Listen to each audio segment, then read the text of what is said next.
Hi everyone. So today we are jumping into talking about measures of center. This is one of the big topics in data analysis.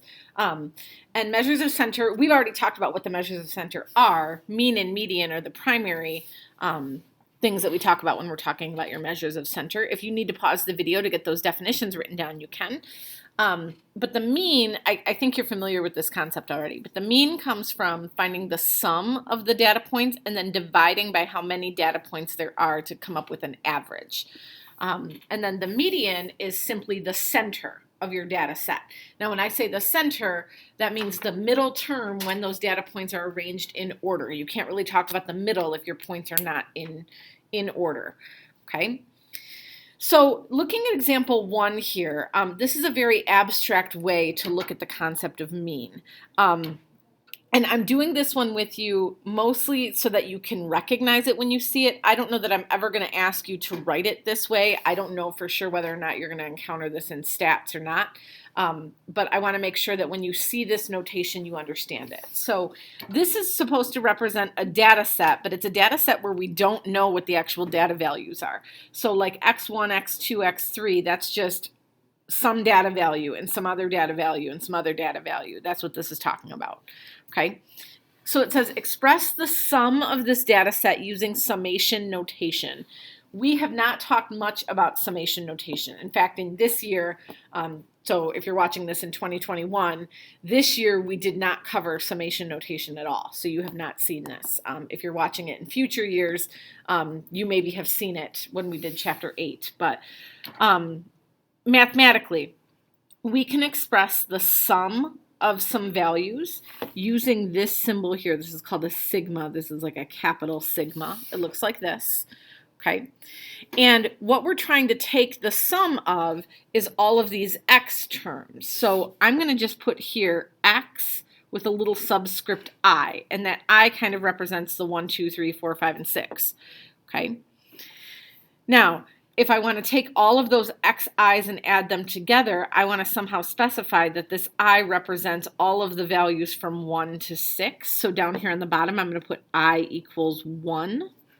And then up at the top, I'm just going to put a 6. And so what those two values are really saying is I'm adding up all of the x's from term 1 to term 6. That's what this notation is meant to represent.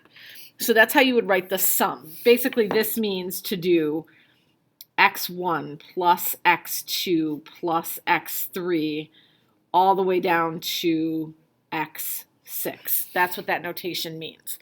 Again, you will not have to write it in this notation. I just want you to recognize this notation if you read it. If it comes up on your homework assignment, I want you to know what this is talking about. Okay, so now we're going to take that summation notation and use it to express the mean. Well, let's think about how you would find a mean. You would start by adding up all of your terms, right? So I'm going to use that same summation notation. I equals 1 to 6, and then we're adding up all of the x sub i's. And then what we would do is we would take that value and divide it by 6, right? Because there are 6 terms here. So I guess we could write this whole thing divided by 6. That's going to look kind of messy. So instead of saying that I'm dividing by 6, I'm going to just put a 1/6 out in front to show that I'm essentially that's the same as dividing by 6. So I'm doing 1/6 times the sum of this thing. So now this next question is just kind of getting you to think about a data value or a data set where you don't know the actual data values. Can we find the median? I mean, we can write an expression for the mean, but can we find the median? And the answer to that is no, because we don't even know for sure that these data values are in order. I mean, I'd love to say that the median is like somewhere between these two at least, but I don't even know that these are arranged in numerical order. We can't go off of the subscript. This just means this is an x value and this is a different x value. So without knowing the actual data values, there's no possible way to find the median. Okay, so now let's look at some actual data here. Chart below, sorry, it's a blown up version of my hand there, gives the height about, or the information about the heights of the players on the varsity basketball team.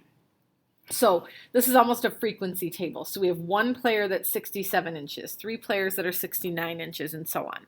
So first question is just how many players are there on the team? That would be all of these, right? So 1, 2, 3, 4, 5, 6, 7, 8, 9, 10, 11, 12, 13. It looks like there are 13 players on this team. Okay, so let's talk about the mean height. I'm going to go ahead and do these two things by hand, and then I want to talk about a way you could do this on the calculator. So the mean height would mean add all of these values together, but what I have to keep in mind is that there's like 3 copies of that 69, and there's 3 copies of that 70, and so on. So here's what I'm going to do for my calculation. I'm going to do 67, and technically I just have one of those. I'm not really going to need the one, but I'm just putting it there for reference for the others.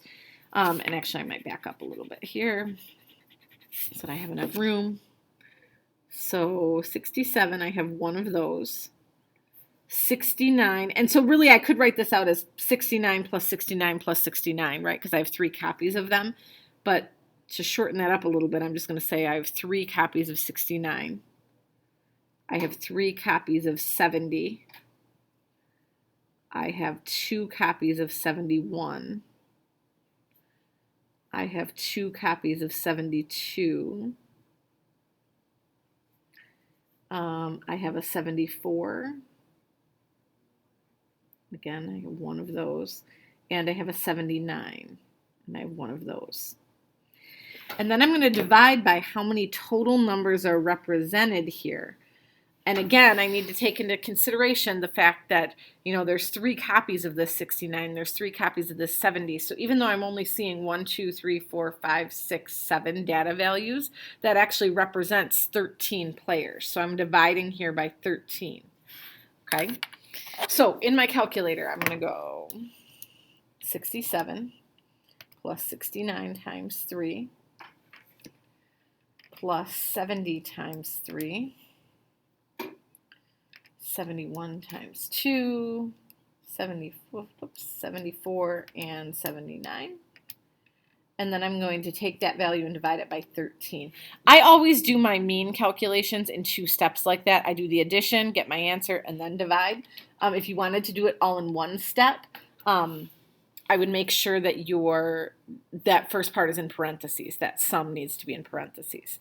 Okay, so I got a mean of 59.9 inches, or approximately. That can't be right. Hold on, I must have typed something wrong here. There's no way I can have an average of 60 here. So 67, 69 times 3, 70 times 3, 1 times 2. Oh, I missed my 72. So I'm just going to tack that onto the end. Sorry about that, guys. 72 times 2. Okay, now divide that by 13. That makes more sense, that 71 would be my mean. Okay, so my mean here would be 71. By the way, your mean doesn't always have to come out to be exactly one of your data values. This one, it happened to work out that way, but that's not always true. Okay? Okay, so now let's find the median. And we could take all of these numbers and list them out in order with all of the copies and everything, but I think we can work around that. If there are 13 players on the team, let's see, 13 divided by 2 is 6.5. So the halfway point would be the 7th player on the team. Okay, so if I were to line these 13 players up in order, the 7th player would be the median. Okay, so I just need to figure out who's the 7th player. From this end, it would be 1, 2, 3, 4, 5, 6, 7. So it would be this guy. Just to double check, 1, 2, 3, 4, 5, 6, 7. It would be this guy. So my median here is 70. So notice my mean came out a little bit higher than my median, and they're not necessarily going to match. In fact, very rarely are they going to come out exactly the same. But the next question says, which value actually describes the typical height of the players on the team? Which is more representative of how tall these players are? The taller, value of 71 or the median of 70? And I would say the median. 70 seems to be more representative of, kind of where the bulk of these players fall here. The reason this one came out a little bit higher is this 79 is a little bit of an outlier. And even if it's not technically an outlier, it's still big enough to kind of sway that data value a little bit. So the median is probably more representative just because we have one value that's quite a bit higher than the others.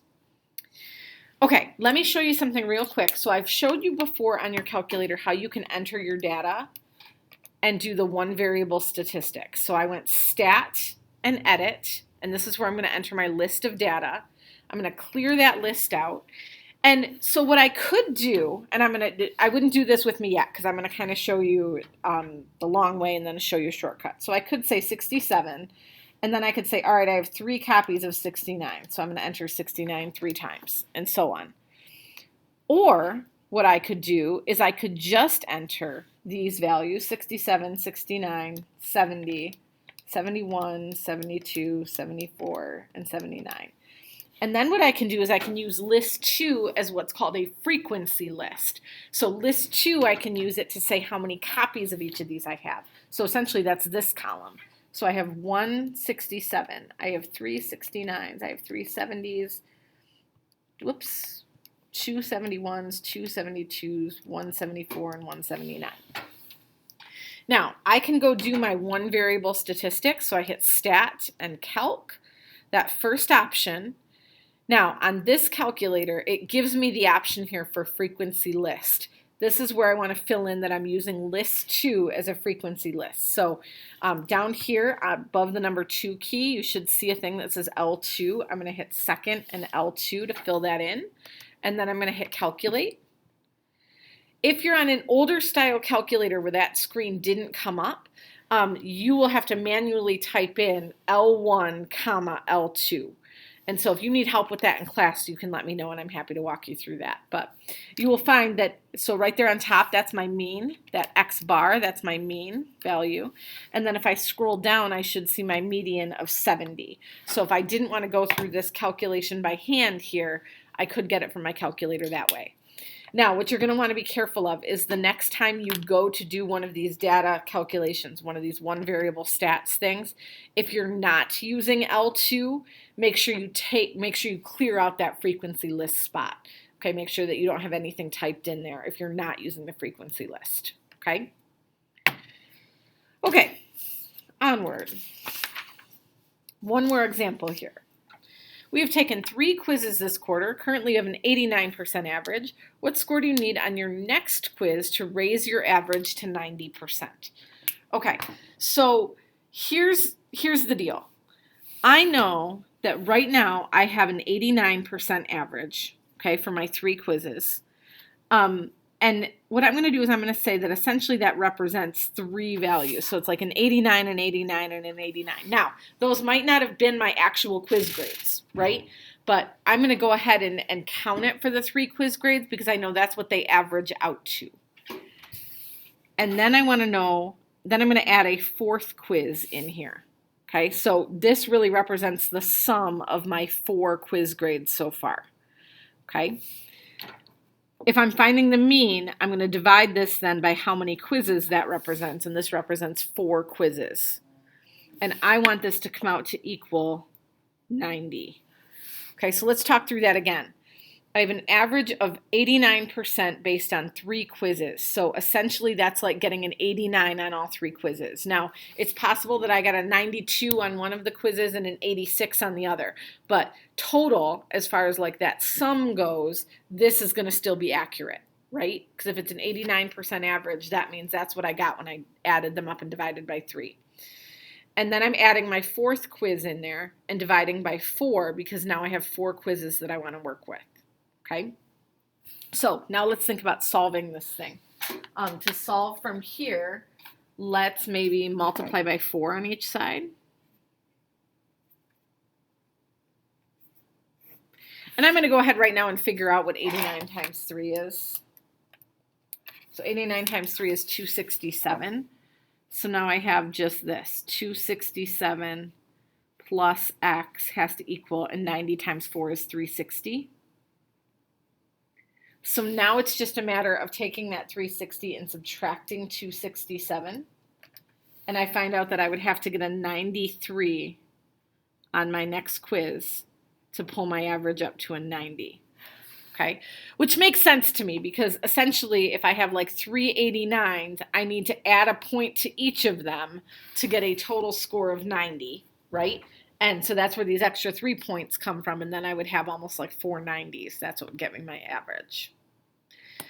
Okay, what would the sum of the next 2 quizzes need to be to bring your average to a 93% by the end of the quarter?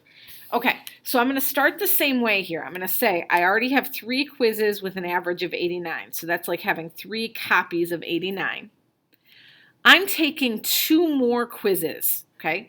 So I'm going to say I'm adding 2 quizzes on here. And actually, this might backfire on me just a little bit. I'm going to stick with it for now, but I'll talk about what I mean by that in just a minute. And then this whole thing here represents 5 quizzes total. Okay? So now, to solve this thing, same way as before, I'm going to multiply by 5 to get rid of this. Okay? I already know 89 times 3 is 267.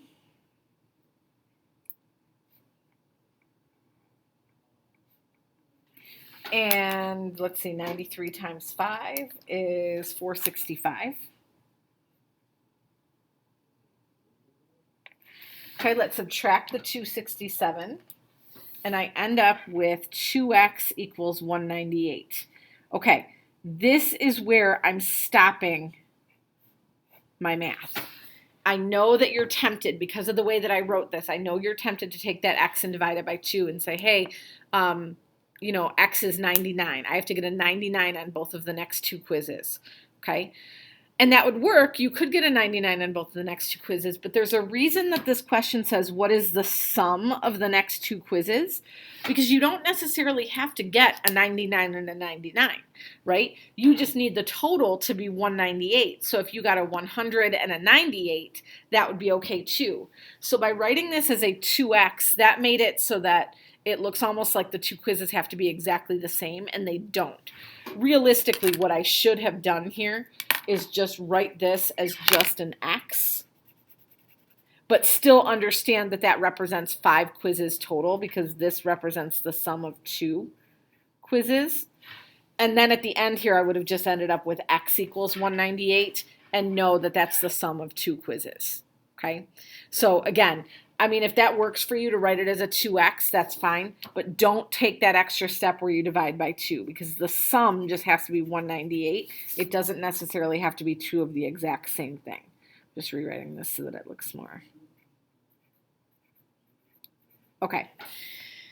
I think that's about it for this section on mean and median. I'm sure that you're going to run into some homework questions, but we'll make sure to talk about those in class. Good luck, and I will be seeing you soon.